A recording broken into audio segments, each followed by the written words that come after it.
वंशवेल या नवीन चित्रपटाचे दिग्दर्शक राजीव पाटील आणि म्युझिक डिरेक्टर अमितराज आपल्यासोबत आहेत. राजीव सर, पहिला प्रश्न तुम्हाला आउट ऑफ क्युरिओसिटी असा आहे की एका सामाजिक विषयानंतर तुम्ही एक फॅमिली फिल्म बनवत आहेत, काय त्याचं खास कारण आहे? नाही, मला स्वतःला असं वाटतं की फॅमिली समाजाचा घटक असतो. समाजामध्ये ज्या गोष्टी घडत असतात, आजूबाजूला जे वातावरण असतं त्याचा नक्कीच फॅमिलीवर परिणाम होत असतो. आणि दिग्दर्शक म्हणून मला कौटुंबिक चित्रपट करायचा होता. मी सिरियल्स फारशा करत नाही किंवा त्या पद्धतीच्या विषयांना मी फारसं हाताळलेलं नाही. सो असा विषय हाताळण्याची क्युरियोसिटी पण मला खूप होती. आणि मला त्याहीपेक्षा महत्त्वाचं असं वाटतं की ह्या चित्रपटाला एक कॉज आहे. मी याला चित्रपट असं म्हणत नाही, ही एक मूव्हमेंट आहे.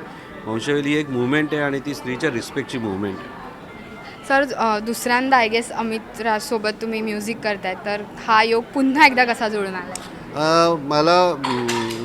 मला माहीत नाही. मला म्युझिकमधलं मी कुठलेही वाद्य वाजवत नाही किंवा मला गाता येत नाही किंवा मी सुरात गाणं पण गाऊ शकत नाही. पण मला असं वाटतं की मला खूप चांगलं कान आहे आणि मला तो आवडला की मला वाटतं की तो डिलेवर करू शकेल की हा संगीतकार मला खूप चांगली गाणी देऊ शकेल. आणि ते अमितराजमध्ये ठुसून भरलेलं आहे. तर मला असं वाटतं पुढच्या अजून 2-3 वर्ष तरी तो माझ्याबरोबर सतत गाणी करत राहील. 2-3 वर्ष जल्दी कळता रे हो. नाही रे. ओके. जेव्हा राजीव सरांबरोबर काम करायचं असतं म्युझिक डिरेक्शनसाठी, तर त्यांची काही डिमांड्स वगैरे काही असतात? सर्वप्रथम मी हे सांगेन की ते तानसेन जरी नसले तरी कानसेन आहेत. तर त्यामुळे त्यांच्यावर काम करायची हीच मजा आहे की मी खरं सांगू ना, एक छोट्यातलं छोटं जरी काही कंपोजिशन मी काही त्यांना ऐकवलं की लगेच ते लगेच स्तुती करतात. आणि त्यामुळे एक एनर्जी येते, एक चार्ज होतो माणूस. आणि त्या चार्जमध्ये अजून काहीतरी वेगवेगळ्या गोष्टी देऊन जातो माणूस. त्याचप्रमाणे असं झालेलं आहे की वेगवेगळ्या गोष्टी ते मला असं थोडंसं काहीतरी केलं की ते अरे क्या बात आहे. आणि मग त्यामुळे अजून माणूस चार्ज झाल्यानंतर मी अजून भरपूर काय त्यांना द्यायचो. आणि त्यामुळे व्हायचं काय की त्यांना जे हवं आहे ते बरोबर काढून घ्यायचे. वो उनका ट्रिक आहे. वो एक ही is a magician. I would say, मी परत एकदा वर्ड वापरीन तो की ही इज अ मॅजिशियन. की त्यांना माहिती आहे की एक्झॅक्टली मला काय हवं आहे, पण ते काढून घेण्याची जी पद्धत आहे ना त्यांची, ती खूप सुंदर आहे. आणि सहजरित्या ते काढून घेतात आपल्याकडून. आणि त्यामुळे कदाचित मी आतापर्यंत आणि 72 मैल नंतर मी म्हणेन की ही फिल्म करताना अजून ट्युनिंग आमचं झालं. आणि हे जे म्हणतात की मला सुराचं नॉलेज नाही आहे, मी कधी गात नाही वगैरे, तर मी कधीतरी ऐकवीन तुम्हाला काय गातात आणि काय कंपोज करतात. He is very good singer also and he is a very good composer also. आणि आम्ही भरपूर जॅमिंग करतो कधी बसून रात्री. आणि फार सुंदर वेगवेगळ्या थॉट्स असतात त्यांच्या, जे ते गाण्याच्या माध्यमातून आपल्याला देतात. आणि लिरिक्स स्वतःच लिहितात मनातल्या मनात. कारण 72 मैलमध्ये पण मी तुम्हाला सांगेन की देवा सुंदर जगामध्ये जे गाणं आहे ते हुकलाईन जी आहे ती सरांची आहे. त्याचप्रमाणे ह्या फिल्ममध्ये पण जाऊ दे, मी सांगत नाही.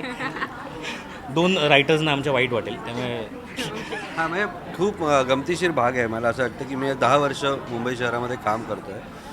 पण एकत्र येऊन काम करण्याला एक मजा असते, एक एनर्जी असते. सो मला असं वाटतं आमच्या आम्ही गप्पांसाठी एकत्र येतो. मग गिटार असतं, मग त्याच्यावर आम्ही जॅमिंग करतो. मला असं वाटतं की त्याच्यातनं पण खूप चांगले गाणे, खूप चांगलं संगीत निर्माण होतं, जे मला असं वाटतं जगायला पण एनर्जी देतं. आणि ऑफकोर्स प्रेक्षकांना खूप चांगली गाणी या निमित्ताने मिळतात. सो मला असं वाटतं ते कुटुंब एकत्र येतं आणि ते खऱ्या अर्थाने संगीताची पूजा करतं. म्हणून मला असं वाटतं चांगली गाणी निर्माण होतात.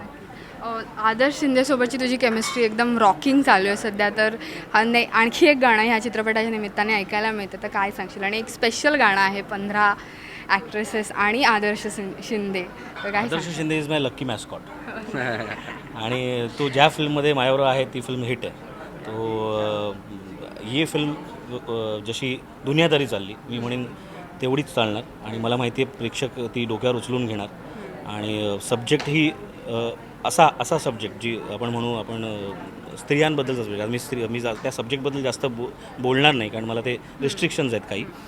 ते फिल्ममध्ये तुम्ही बघाल त्याचवेळी तुम्हाला कळेल. पण असा सब्जेक्ट इंटरेस्टिंग, अजून किती इंटरेस्टिंग बनवू शकतो तो फक्त एकच माणूस बनवू शकतो, तो आहे राजीव पाटील. तर त्यामुळे मला असं वाटतं की अशा इंटरेस्टिंग सब्जेक्टला इंटरेस्टिंग गाणी द्यायला मला खूप मजा आली. आणि खूप एक्सपेरिमेंट करायला मिळालं. ज्याप्रमाणे 72 मैल करायला मला मिळालं, त्याप्रमाणे ह्या फिल्ममध्ये करायला मिळालं. आणि प्रत्येक फिल्ममध्ये मी करत राहणार एक्सपेरिमेंट, आणि प्रेक्षकांना काहीतरी नवीन देत जाणार. 18 अभिनेत्री घेण्यामागे काही खास कारण होतं? कारण नवरात्री पण जवळ आहे आणि अगदी फेस्टिवल सॉन्ग होणार आहे ते जेव्हा 18 ऑक्टोबरला चित्रपट रिलीज होईल, तर ते काही खास कॉन्सेप्ट होती का? नाही, मुळात एक तर प्रमोशनल सॉन्ग असं त्या गाण्याचं स्वरूप आहे. ते काही चित्रपटाचं गाणं नाही, ते हा सिनेमा प्रमोट करणारं गाणं.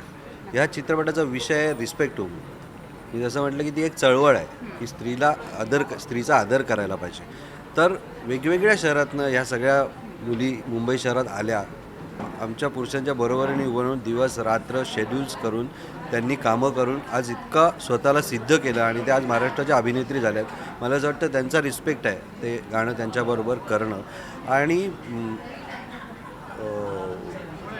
हा रिस्पेक्ट का गेला आहे समाजातनं याचा विचार त्यांच्या मनात या निमित्ताने राहील आणि त्या शोधत राहतील की तो रिस्पेक्ट सातत्याने मिळाला पाहिजे असं मला वाटतं. नक्की सर. आणि आणखी एक गोष्ट, चित्रपटात अंकुश आहे, तो इथे अजिबात दिसत नाही आहे. काय खास कारण काय आहे?